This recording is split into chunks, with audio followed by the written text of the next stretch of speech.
For most people, most Americans today, the question is, will the bleeding ever stop? We are in such a crisis condition across this nation, and the man that we trusted to remedy these problems when they were somewhat manageable has now inflamed them, worsened them, and to use a medical analogy, amputations are now in order. This is absolutely horrendous what's happening with America today. And I can't do enough shows from enough different angles on this to illustrate the problem because some of you are just getting a little angina, a little indigestion. It's the chest pains before the heart attack. But soon, for 99% of you, this will be all consuming.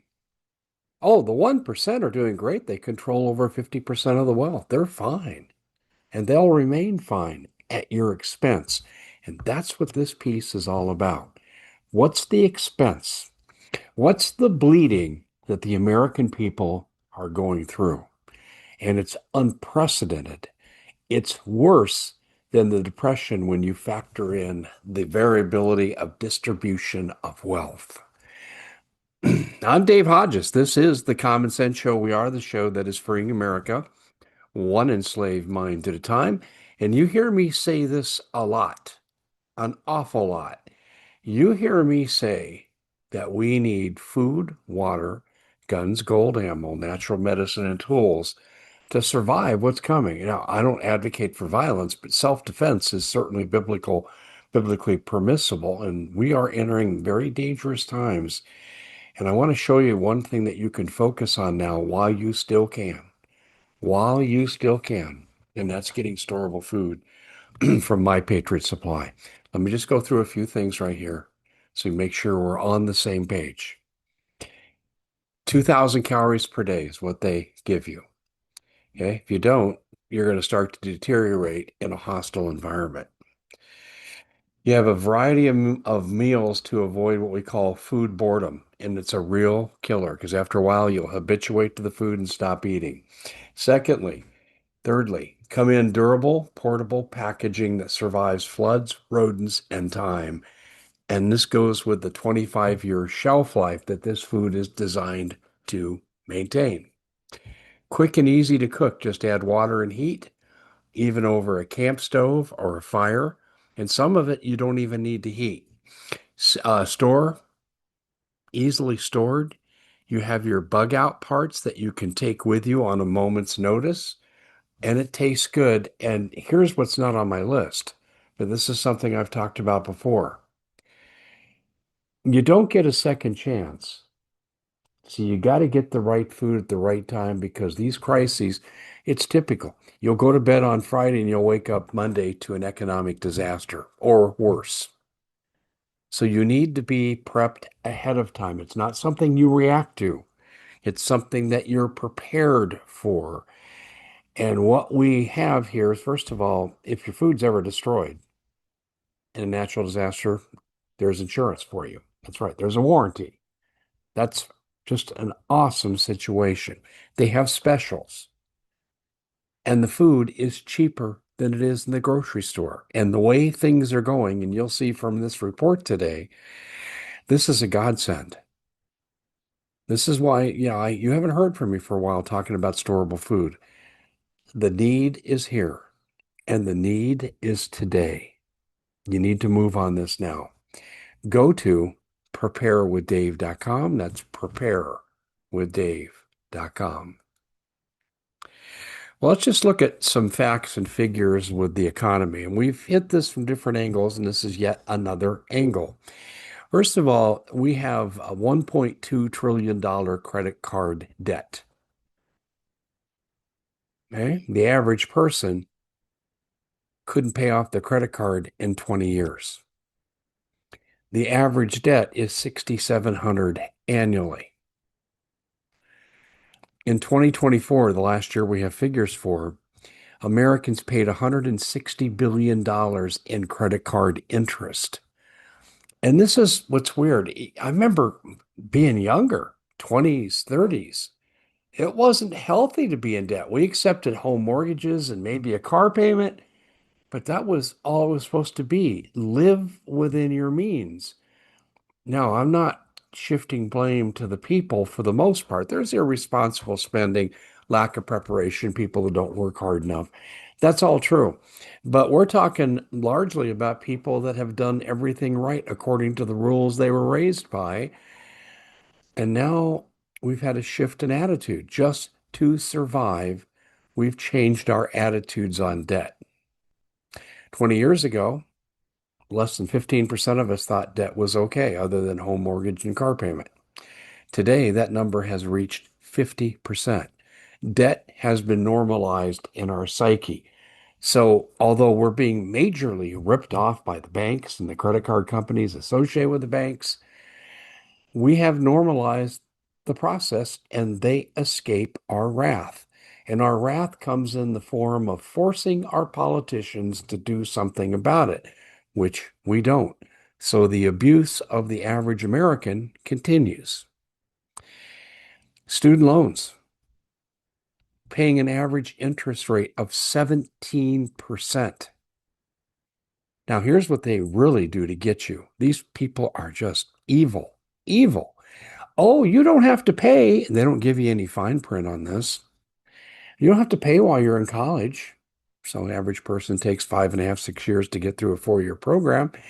That interest compounds during that time.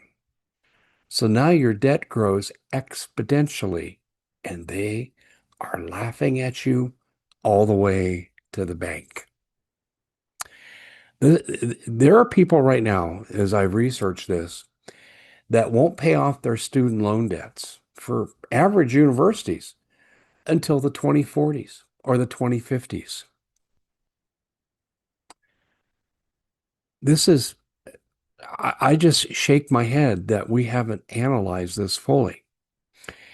65% of us, given these student loan numbers, 65% of us can't afford a car repair bill of $500 or less. That's right. Now, here's what they're really doing that you don't know. Do you know they package your debt and they sell it because they know that debt's going to grow because of interest rates, compound interest rates? Did you know that? Did you know they sell your debt? That's right. They're profiting on you. This is why they keep letting people who don't need or should not have credit cards to get easy credit because they know they're going to make money on it and they have debt slaves forever. And have you looked at the change in the bankruptcy laws from the first Trump administration? Yeah, it's not hard to figure out that they have trapped you in this system and bankruptcy is no longer an easy way out. 4 banks in this country control 40% of all accounts. And they're the ones who are largely behind this. Now, here's what's really interesting to me. Isn't this antitrust kind of stuff? Right? Aren't these monopolies that are illegal under the law that have been enforced before? Sherman Antitrust Act, Clayton Antitrust Act, breaking up of the baby bells in the 70s. But here we have these monolithic groups that seem to be not prosecutable.